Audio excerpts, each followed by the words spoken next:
নমস্কার বন্ধুরা। কেন্দ্র সরকারের নতুন প্রকল্প অন্নপূর্ণা ভাণ্ডারের টাকা পেতে গেলে এখন আপনার ব্যাংক অ্যাকাউন্টের সাথে DBT direct benefit transfer link থাকা বাধ্যতামূলক।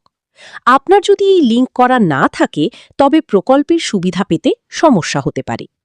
আজকের ভিডিওতে আমি আপনাদের দেখাবো কিভাবে খুব সহজেই মোবাইল ফোন দিয়ে আপনার ডিবিটি লিঙ্ক স্ট্যাটাস চেক করবেন এবং লিঙ্ক না থাকলে তা বাড়িতে বসেই করে নেবেন।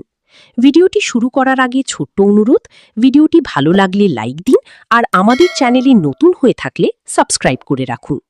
প্রথমে আপনি আপনার ফোনের ব্রাউজার থেকে npci.org.in ওয়েবসাইটে চলে যান। হোম পেজে আসার পর উপরের ডান দিকের 3টি লাইনে ক্লিক করে কনজিউমার অপশনটি বেছে নিন। সেখান থেকে ভারত আধার সিডিং এনেবলার অপশনে ক্লিক করুন।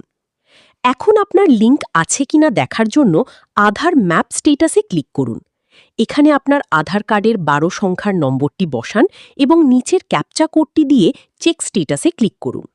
আপনার আধার কার্ডের সাথে যুক্ত মোবাইল নম্বরে একটি ওটিপি আসবে। সেটি বসিয়ে কনফার্ম করলেই আপনি দেখতে পাবেন আপনার অ্যাকাউন্টে এনেবলড ফর ডিবিটি লেখা আছে কিনা। যদি লেখা থাকে তবে আপনার আর কিছু করার প্রয়োজন নেই। যদি দেখেন আপনার লিঙ্ক করা নেই বা আপনি অন্য ব্যাংকে টাকা পেতে চান, তবে আবার হোম পেজে ফিরে এসে আধার সিডিং/ডি সিডিং অপশনে যান। এখানে আপনার আধার নম্বরটি দিন। এবার নিচের 3টি অপশনের মধ্যে যেটি আপনার জন্য সঠিক সেটি বেছে নিন।